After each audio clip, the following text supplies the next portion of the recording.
Data scientist क्या होता है और डेटा साइंटिस्ट की इतनी हाई सैलरी पैकेज की होती है? क्या आपके माइंड में भी ये क्वेश्चन आ रहा है? तो आपके इस क्वेश्चन का आंसर मैं देने वाली हूँ आज इस वीडियो में। तो हेलो दोस्तों, आपका स्वागत है आपके यूट्यूब चैनल ग्रो विद कुसुम। तो कैसे हैं आप लोग? तो गाइस, डेटा साइंटिस्ट की पूरी डिटेल में सारी चीजें समझेंगे, उससे पहले जल्दी से वीडियो को लाइक कर दीजिए, ठीक है? तो डेटा साइंटिस्ट क्या होता है? तो डेटा साइंटिस्ट का मतलब सिंपली वर्क बहुत ही इजी भी होता है और बहुत ज्यादा हार्ड भी होता है, एक हेडेक का भी वर्क है। क्योंकि आप दिन भर में जो भी डेटा को यूज कर रहे हो उसको एनालाइज करके, उससे एनालाइज करके मार्केटिंग एजेंसीज है, बिजनेसेस है, उन्हें प्रॉफिट दिलवाना है। कैसे? कि जैसे हम अपना सुबह से लेकर इंस्टाग्राम को यूज कर रहे हैं, अपने फेसबुक को यूज कर रहे हैं, नेटफ्लिक्स यूज कर रहे हैं, ठीक है? तो वो हम डेटा, कितना सारा डेटा यूज कर रहे हैं, राइट? तो देखिए, हम जैसे नेटफ्लिक्स यूज कर रहे हैं या आप यूट्यूब चला रहे हो, ठीक है? तो आप यूट्यूब पे कोई भी मोबाइल का रिव्यू देख रहे होते हो, तो वहां पर मोबाइल का रिव्यू जब आप देखते हो तो वहां पर एड आता है, रिव्यू जो प्रोडक्ट है मोबाइल के, जो भी एड चल रहे होते हैं वो आपको शो होने लग जाते हैं। क्यों? क्योंकि आप मोबाइल का रिव्यू देख रहे हो। तो आपका जो डेटा है वो एनालाइज किया गया है। आपको जरूरत किस चीज की, आपको नीड है एक मोबाइल का, आप रिव्यू देख रहे हो मतलब कि आप उस मोबाइल को लेना चाहते हो, तो इसलिए वो आपके दिमाग को पढ़ रहा है। जो डेटा को एनालाइज करता है वो आपको माइंड में पढ़ रहा है। क्योंकि अगर आपने रिव्यू देख रहे हो यूट्यूब पर, तो वो आपको पता है, उसे पता है कि आप, उसने एनालाइज किया उस डेटा को, आपने देखा कि 10 से 15 वीडियो आपने क्या देखी, आपने किसकी देखी कि मोबाइल के रिव्यूज, कौन सा मोबाइल ठीक है। आप सुबह से लेकर शाम तक उसी उन्हीं वीडियोस को देखते जा रहे हो, तो उन्होंने जितने ज्यादा एड किसके दिखाए आपको, मोबाइल के, तो आप उनका एक प्रोडक्ट बाय करो। इस तरीके से बिजनेसेस की हेल्प हो रही है, इस तरह से मार्केटिंग एजेंसीज की हेल्प हो रही है, ठीक है? अगर आप वहां मोबाइल के रिव्यूज देख रहे हो और हाँ आपको किसी शैम्पू या किसी भी कोई ब्यूटी का प्रोडक्ट आपको शो हो रहा है एड में, तो क्या आप उसे लोगे? नहीं लोगे, क्योंकि आपको उसकी नीड नहीं है।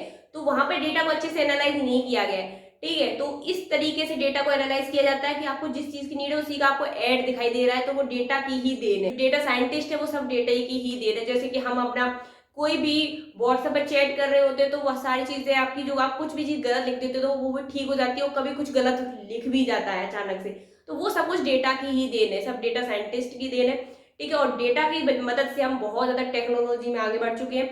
डेटा साइंटिस्ट पूरा डेटा को एनालाइज करते हैं, उसे विजुलाइज करते हैं, और पूरा उसे ग्राफ में, आप जो भी डेटा को एनालाइज कर रहे हो, जो भी डेटा आप यूज कर रहे हो, अगर उसका डेटा साइंटिस्ट यूज करके उसे एक यूजफुल डेटा बना देता, नहीं तो वो क्या है, कूड़ा कचरा है ना। क्या पूरे दिन डेटा यूज करो, उससे कोई मतलब ही नहीं है, बट वो डेटा साइंटिस्ट उसमें जान डाल देता है, उसको एनालाइज करके उसमें से एक स्पेसिफिक जो डेटा बेस्ट है वो निकाल के उसे मार्केटिंग एजेंसीज, जो बिजनेसेस है, उनको नीड है, वो उनको देते हैं, उनके लिए वो वर्क करते हैं। तो ये वर्क रहता है डेटा साइंटिस्ट का। आगे चलकर 2025 में ये इंडस्ट्री $16 बिलियन की होने वाली है। जहाँ पे इंटरनेट बहुत ज्यादा यूज हो रहा है और डेटा का भी बहुत ज्यादा यूज हो रहा है, पता है? क्योंकि अभी एक कोई भी पर्सन डेटा एनालाइज नहीं कर पाता। अभी के टाइम पे हम लोगों की जो डेटा साइंटिस्ट होते हैं उनकी हेल्प करते हैं, वो डेटा को एनालाइज करते हैं। एक सॉफ्टवेयर की हेल्प से, एल्गोरिथम से बहुत सारी चीजें बन गई है, उनसे हेल्प होती है। क्योंकि एक कोई भी पर्सन आपकी डेटा को एनालाइज नहीं कर पाता, क्योंकि आप डेटा बहुत ही ज्यादा हो चुका है, बहुत ही ज्यादा। इंटरनेट जैसे ही बढ़ता जा रहा है वैसे ही डेटा भी बढ़ता ही जा रहा है, तो इसलिए बहुत सारे सॉफ्टवेयर है, बहुत सारी एल्गोरिथम है, इस तरह से हेल्प होती है डेटा साइंटिस्ट की। और अभी जैसे लाइक का आपको देख रहे हो कि बहुत सारी, अभी हम बहुत ज्यादा, जितने बहुत सारे न्यू एप्स बनते जा रहे हैं, तो उसी तरीके से हम अपने डेटा को वहां पर भी कंज्यूम कर रहे हैं। आप जिस डेटा को कंज्यूम कर रहे हो, तो वहां से भी वे जो डेटा साइंटिस्ट है वहां से डेटा निकालेगा, वो उससे भी बिजनेसेस की हेल्प होने वाली है और मार्केटिंग एजेंसीज की भी यूज होने वाली है, राइट? ठीक है। अभी हम देखते हैं जैसे कि आपको, अगर आप डेटा साइंटिस्ट बनना चाहते हो तो आपको क्या करना होगा। तो आपको अगर डेटा साइंटिस्ट बनना है तो सिंपली आपको 12th के बाद आपको बीटेक करनी होगी, बीसीए करनी होगी या बीई करनी होगी, ठीक है?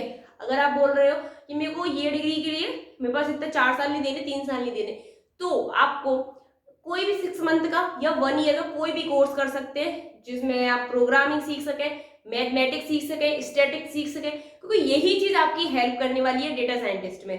क्योंकि प्रोग्रामिंग बहुत ज्यादा नीड है, मैथ की भी बहुत नीड है वहां पर, और स्टैटिक्स की, क्योंकि वहाँ पूरा वर्क जो आपका ग्राफ का और पूरा प्रोग्रामिंग का ही रहने वाला है। तो अगर आप कोई भी कोर्स होता है जो आपका 6 मंथ का, 1 ईयर का, आप उसे करके आराम से डेटा साइंटिस्ट बन सकते हो। और यहाँ पर बहुत मिनिमम आपकी जो सैलरी पैकेज है वो आपका 5 लाख से आपकी स्टार्टिंग होती है। तो बहुत ही अमेजिंग जॉब मिलती है अभी डेटा साइंटिस्ट की, ठीक है। और इसके लिए आपको बहुत सारी लैंग्वेजेस मैंने आपको बताया था, सी प्लस प्लस, जावा, पाइथन, और सबसे ज्यादा जो मोस्ट यूज होती है वो लैंग्वेज होती है आपकी पाइथन और आर। ये लैंग्वेज सबसे ज्यादा यूज होती है अभी के टाइम पे। आप बीएससी अभी के टाइम पे बहुत ज्यादा ये भी हो गया कि बीएससी आपकी आईटी से कराने लगे।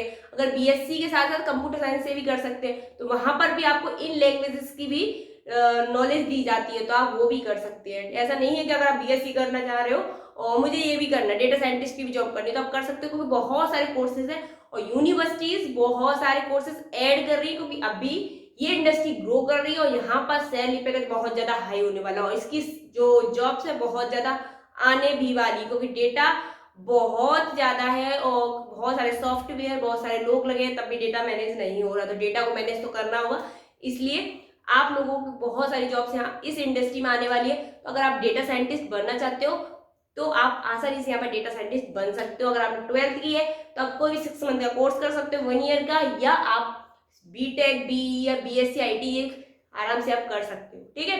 तो थैंक यू सो मच। इस वीडियो को हम यही एंड करते हैं, फिर मिलते हैं नेक्स्ट वीडियो में। All the best.